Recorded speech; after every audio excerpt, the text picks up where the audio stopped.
Good morning, it is Thursday the 18th of June. I'm Maeve McMahon and this is Europe Today, bringing you all the news you need to start your day live here on Euronews. Coming up, NATO defence ministers are gathering in Brussels as we speak to scrutinise the US-Iran deal and prepare for the Leaders' Summit in Ankara. Among those attending is the Pentagon chief and US Secretary of War Pete Hegseth. We'll have all the details with our NATO correspondent, Shona Murray. Meanwhile, red carpet treatments for President Donald Trump at a gala dinner last night in Versailles. That after a successful G7 summit, attention now turns to Brussels, where leaders of the EU's 27 member states will gather tonight for a working dinner. Joined by Ukrainian President Volodymyr Zelensky, on the menu, continued support for Ukraine, the constant conflict in the Middle East and the battle for the EU's 7-year budget. And after a whirlwind 6 months leading the EU's rotating presidency that was overshadowed by the conflict in Iran, Cyprus is getting ready to pass the baton to Ireland. We'll be joined here in the studio by the country's Minister for European Affairs to discuss the presidency's highs and lows and the work still left to be done.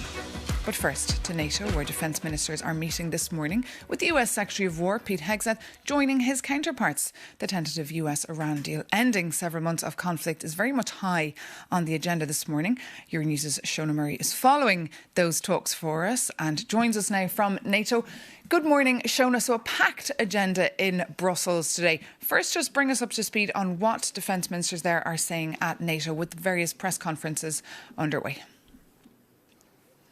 Good morning, Maeve. And Pete Hegseth, the US Secretary of War, has gone inside. He didn't speak to the press, but we did hear from Mark Rutte, the NATO Secretary General, who confirmed to us that US cuts in contributions to NATO will be effective immediately. So essentially, the United States is saying it will no longer supply certain assets to NATO in the event of war, including things like certain F-16s, F-35s, certain bombers, submarines. And Mark Rutte making the point this morning that European and Canadian allies will have to fill that gap immediately. Also on the agenda, of course, is that Iran deal that the United States signed last night in Versailles and the implications that will have for NATO allies. Now, remember, NATO is not taking part in this war and is not taking part in the reopening formally of the Strait of Hormuz, but NATO countries led by France and the UK have signed up to a mission that will reopen and resecure the Strait of Hormuz within the coming days and weeks. So the implications will be significant there. But also on the agenda is a major talking point in relation to Ukraine. And Volodymyr Zelensky, the Ukrainian president, will be here. There is a hope from the Ukrainian perspective that there can be a refocus back into the war in Ukraine, given that hopefully the Iran deal could materialise and bring that conflict to an end. Maeve? And meanwhile, of course, Shona, this evening, EU leaders will be meeting with China, the Middle East and the EU budget, very much top of the agenda. That's right. And we know that budget discussions in the European Union are confrontational and rancorous at the best of times. And the beginning of these negotiations is no different. That budget needs to be sealed and done by the end of 2027. So that will be very much on the topic for discussion today. Also, there's a growing consensus within the European Union that the EU needs to be stronger when it comes to dealing with trade measures from China, in particular in relation to overcapacity that is really impacting the European markets and the European economy, also in relation to Chinese subsidies. And there will also be discussion on the Middle East and the decision whether or not to deal with occupied territories in Palestine. So there's a 2-day summit beginning this evening and ongoing tomorrow. Maeve? OK, Shona Murray, thank you so much for that live update there from NATO. And as you heard there from Shona, another key issue at that summit tonight is, of course, Ukraine, with President Zelensky joining leaders after having lunch with the Belgian king.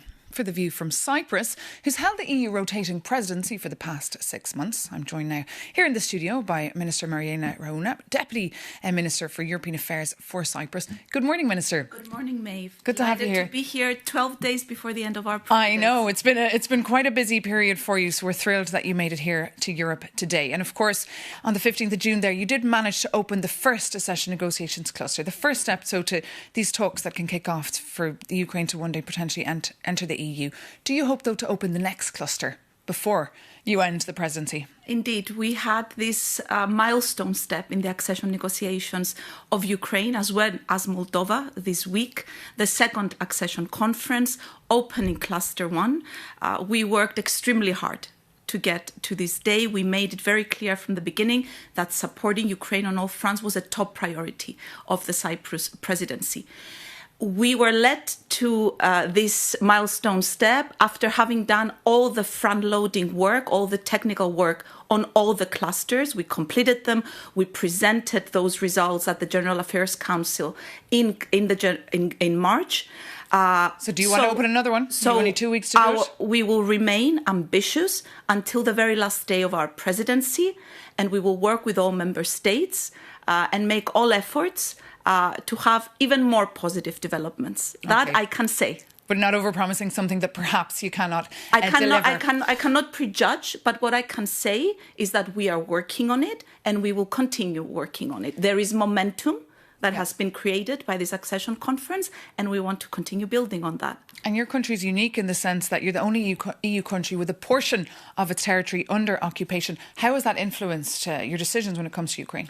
It has given us a very unique perspective, Maeve. Cyprus is the last member state under military occupation that has experienced the devastating effects of the Turkish invasion that are enduring. This has given us a unique perspective into what is happening in Ukraine. And it has really driven our commitment and our work forward. We delivered on the Ukraine support loan, the 90 billion loan. We delivered on the 20th sanctions package, and we're already working on the 21st sanctions package. And let's move on to the long-term budget conference, because everyone in town is talking about this long-term budget. Of course, it'll be up to the Irish presidency to really push it through. As you heard there from our correspondent Shona Murray, the stakes couldn't be higher. Now, you've proposed a 2% cut to the budget. Why?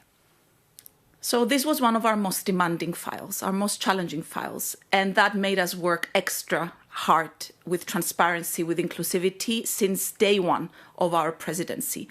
On the volume of and we've put on the table the first revised negotiating box that actually has figures. And in addition to that, we delivered an agreement on the 3 important sectoral files. This is the so-called nego box. But nobody likes this box. Nego box. The Dutch have called it the no-go box. No one likes the first nego box with figures. We were well prepared with that. We are, however, confident, having worked intensively with all member states, that we worked as true honest brokers, and that in this nego box, which is a basis for negotiation, it is not the end of the road. There is something for every member state. We proposed a moderate 2% cut, bringing together as a compromise. And there were very opposing views on that. On some member states who wanted an ambitious budget, some member states wanted an even increased budget, and those member states who wanted extensive cuts. So the pressure will be on the Irish presidency now, with so many elections taking place next year. But just you mentioned you're a small country, you're a so-called honest broker. Just on that point, you spoke last night to Bruno Le Maire, the former economy minister of France, and he had some suggestions on how the EU could work a bit better. Take a look. All the European leaders must draw from the past month, and I would say from the past 2 years, is that if they want to be relevant and strong, they need to be united. And they don't need to be united with the 27 member states. They need to give a new impetus to the European construction by building a European with 6 core countries: France, Germany, Italy, Spain, Poland, and the Netherlands. 6 countries instead of 27 countries is the best way of reinforcing Europe, of facing the threats posed by many empires around the world, and to get some concrete results. Your reaction to that, Minister? How does that make small countries feel? I would say that the European Union is a union of 27 equal member states, bigger and smaller. Are decisions difficult to reach when you have 27 around the table? Absolutely. But unity is the greatest asset of the European Union, and particularly now when we see the complexities and the multitude of challenges that we face. But we have also proven something, May, in the last 2 years. In the midst of truly unprecedented challenges that we have faced, the European Union was able to deliver on all fronts. And of course, unanimity has not been difficult, but we have always found a way. And we need to maintain our unity. OK, and your presidency, of course, slightly overshadowed there by the US-Iran war. Minister, thank you so much for I wouldn't say overshadowed.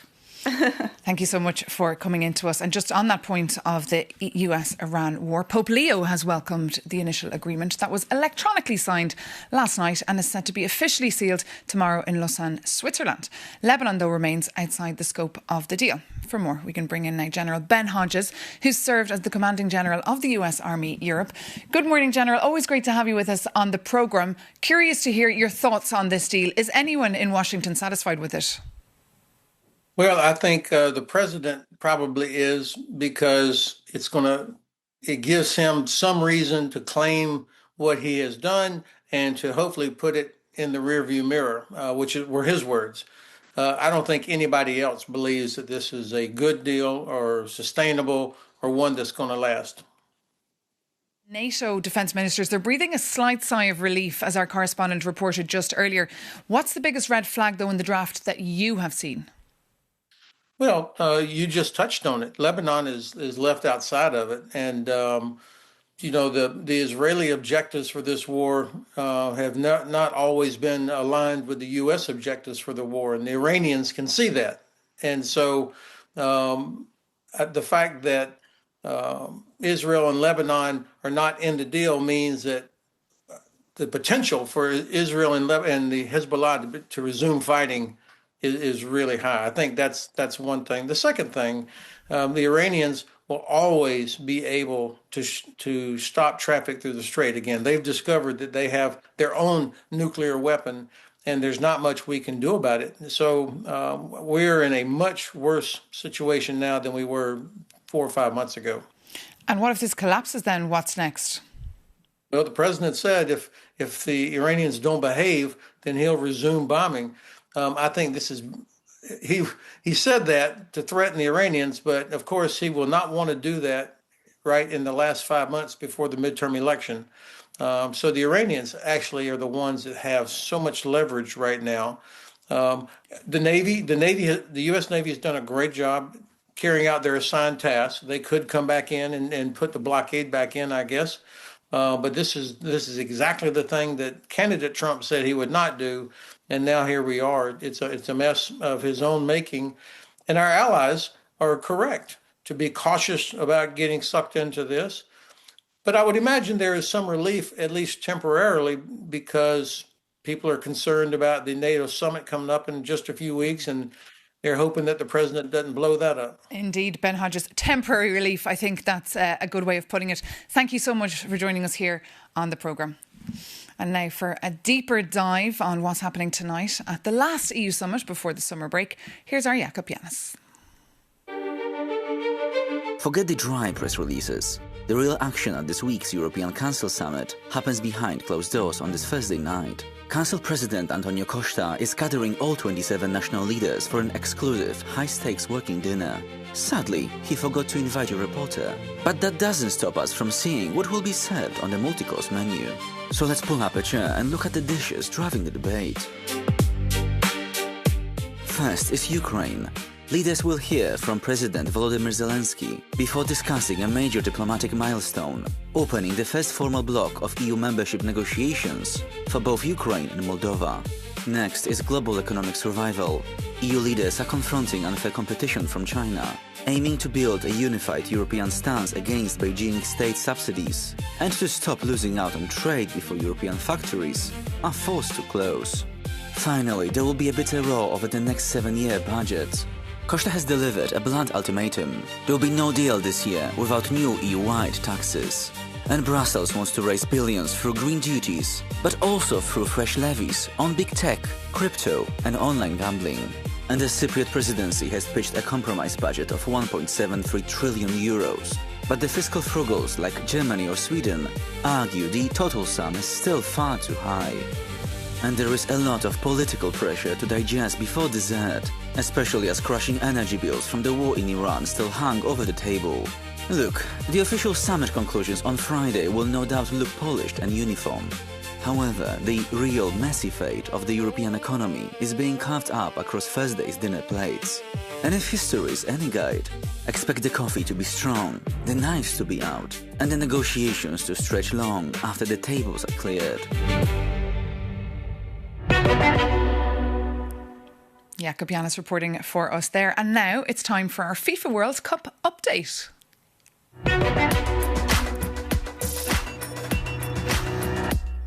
Well, last night was another gripping one, with Portugal facing off Congo in a 1-1 draw in Group K. England beating Croatia 4-2 and Ghana winning Panama in Group L. And then we saw, of course, Uzbekistan losing 1-3 to Colombia in Group K. For the view from Portugal on their very first game of this tournament, we can cross now over to Lisbon and bring in our correspondent João Azevedo. Good morning, João. So tell us, in your view, how did Portugal do and how would you assess Ronaldo's performance?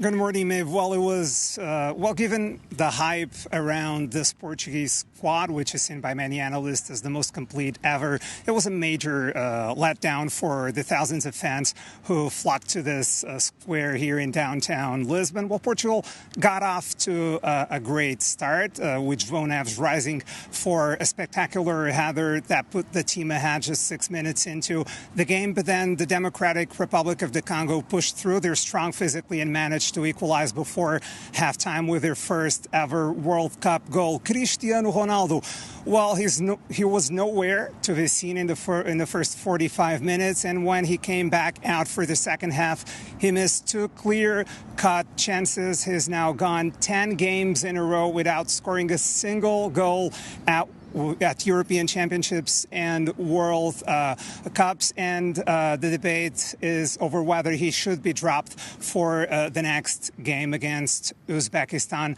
on Tuesday. He certainly confirmed the worrying signs that he had shown in the two warm-up matches prior to the team traveling over to the U.S.